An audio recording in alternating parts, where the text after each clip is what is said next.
This video is made possible by Dashlane. Secure your data from prying eyes by signing up for a free account today. So here's a question to ask yourself. If you could get away with just one crime, which would be the one that you would commit? If you're smart, then you'd answer committing a heist of this building right here in New York City, the Federal Reserve Bank of New York. Why this building in particular? Because it's home to the largest amount of gold stored in a single place in the world, about $250 billion worth of it. Unfortunately for you though, you wouldn't have any chance of getting away with stealing any of this gold, because the vault inside this building that stores all of it is arguably the most difficult place in the entire world to break into. And they don't care about my stupid hypothetical rules. You see, the Fed operates 12 regional banks across the United States that together decide monetary policy for the United States and serve as the banker of the US government. The Fed in New York City, however, which covers all of New York State, plus several counties in New Jersey, Connecticut, and all of Puerto Rico and the US Virgin Islands, is by far the most influential of the 12 regional banks. It controls the largest amounts of assets and conducts the most activity. Damn, it looks like the and Continental is located from right John here Wick. on 33 Liberty Street in What New the York fuck in is Lower that? Manhattan. This bank is where US monetary policy is actually implemented, and the vault the bank controls is home to the greatest treasure on Earth.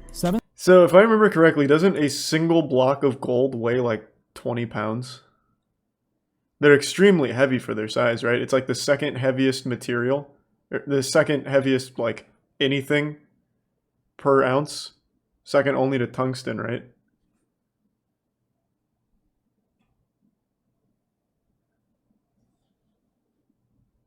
No?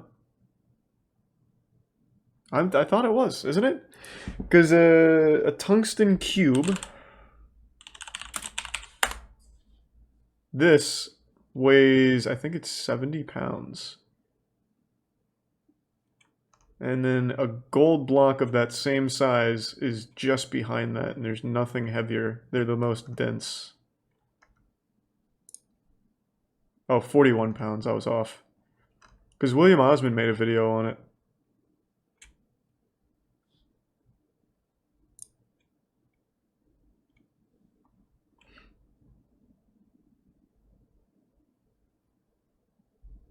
But I could be misremembering. It's been a while since I saw it.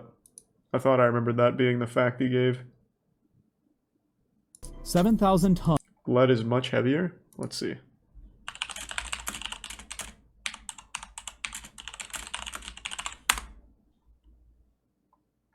Oh, that would have been so nice. They just had that. Just put fucking a 4x4x4 cube of lead. Damn. Osmium is the heaviest metal.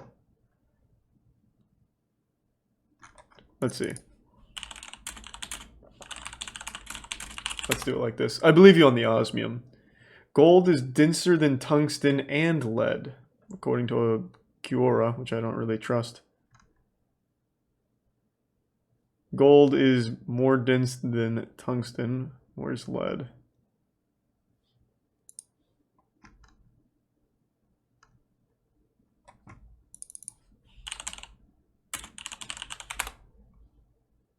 Oh yeah, it's not even close. Lead is not even in the running with tungsten and gold.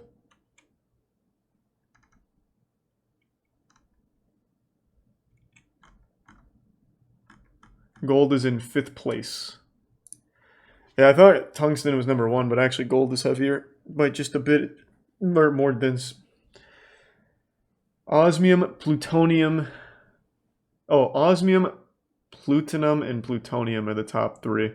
Tons of gold bricks that together are worth $250 billion, an amount so enormous it could instantly pay off the national debt of Saudi Arabia. Very little of this gold is actually owned by the United States, however. Nearly all of it is owned by a number of foreign central banks and international organizations. Private individuals and companies are not allowed to store gold inside. The bank charges no fees for storing gold inside the vault and acts as the gold's guardian. Fees are only charged when gold is transported to or out of the vault or between accounts inside. inside of the vault. So now that you know what's inside, what makes it the most difficult place in the world to break into? Well, first of all, the vault that contains all the gold is located in a basement 24 meters beneath the street level. The building itself is staffed with armed security 24 hours a day, and surveillance cameras monitor the building and the outside perimeter at all times as well. If you somehow snuck past all of this and got down to the basement, you would find that there is only one entrance into the vault, a steel cylinder nearly 3 meters tall that weighs 90 tons, surrounded by an additional 140-ton steel and concrete frame. This cylinder is usually moved 90 degrees to completely shut off this only entrance. Then 4 steel rods are inserted into holes that cannot be taken out by anybody until the next business day.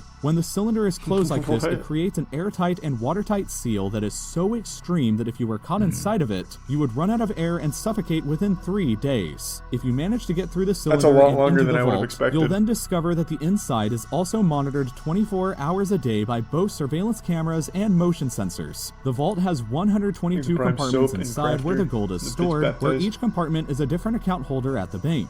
Each compartment is locked by a padlock, 2 different combination locks, and an auditor's seal. Anytime gold is transported to or from the vault or in between these compartments, a minimum of 3 different authorized people are required to be present. 2 members of the New York Fed Gold staff and 1 member from the New York Fed Internal Audit staff. No one person knows all the combinations required to access these compartments. It requires all 3 members to come together to open any of them. If you miraculously avoided all the security up to this point, then there are still more problems that face you. First, there's approximately 508,000 gold bars located inside, and each single bar is worth over $600,000. The problem is that each bar also weighs 27 pounds, so you better have brought a wheelbarrow or something. If you're inside though, the only exit possible is the same way you came in through, which could be dangerous. The cylinder could have been rotated 90 degrees, which would trap you inside, or the Federal Reserve Police could be waiting for you out on the other side. Let's be honest though, if you broke into this and it got found out, the entire New York City Police Department would probably be swarming you like you have 5 stars in Grand Theft Auto. If you're thinking you could dig into the vault from above, then forget about it. Like the cylinder, the vault is encased in a massive and thick steel and concrete shell, and the security forces inside specifically look for ground vibrations around it. Plus, you'd be drilling in the middle of downtown Manhattan. Yeah, there's probably no security. They're just trying to scare people. Not a single physical break-in has ever been attempted at the New York Fed, and for good reason. The security present is extremely intimidating and practically guarantees that any attempt would immediately fail. But breaking into the bank digitally is apparently a lot easier. Back in 2016, an unknown group of hackers broke into the Central Bank of Bangladesh and sent fake payment orders to the Fed in New York.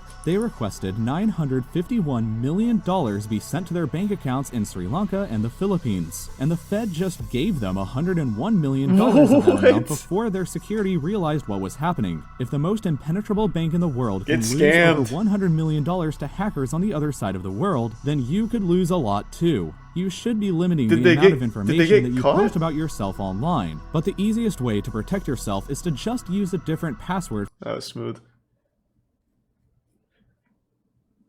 Surely they got caught for that, right? I feel like we even watched the video on it. That sounds vaguely familiar. They never got caught. Damn, get fucked.